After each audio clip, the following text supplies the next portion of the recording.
we have to start building movements, not campaigns. Campaigns are a part of that, and they're a nice part of that, and everyone who decides to run, whether they be in this room or whoever you decide to support, you should question them on that as to what they're doing to contribute to the movement, not to their own campaign. That's all nice, but your volunteers, your media, your money apparatus, what are you doing to rebuild in your area? And the Democrats have gotten that for a long time.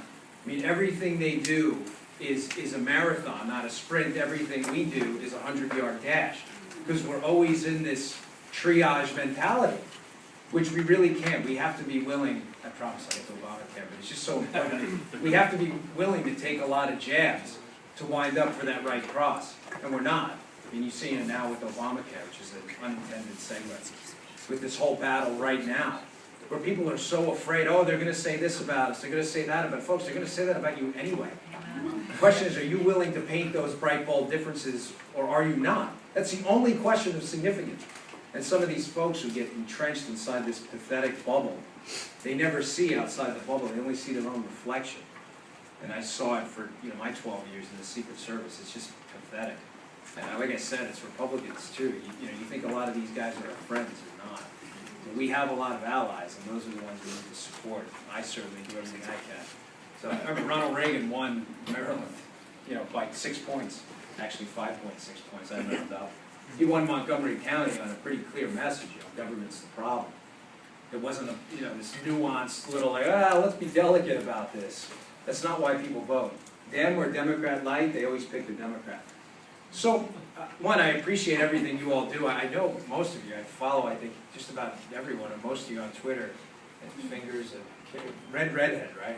Yeah, I know Christina's accountable. She's got some pretty witty stuff. She's always got some food thing on there that makes me hungry. I think you had a rack of ribs like 2 weeks ago, and I was like, man, I gotta head over to Chipotle. I was getting a little hungry. So thank you for everything you do. Thank you for the retweets and FTR Radio and Dean and Matt, everyone here, Whitney, who does a really incredible job. But when they asked me to come here and talk about Obamacare, it's an issue that's just passionate to me, because I want to be clear before we start this, that we can go into all the nuances, community rating, guaranteed issue, the Class Act, 1099, it's all wonderful. But folks, the reality is, this fight about Obamacare really has very little to do with health care, if anything, to do with health care at all. That's right. It's really a larger umbrella fight about liberty. I mean, the real liberty. Everybody throws that term around, not the folks in this room, but a lot of the soccer mom crowd. Oh, liberty, here's one of these Tea Party guys, or whatever. No, it's a very real thing, I assure you.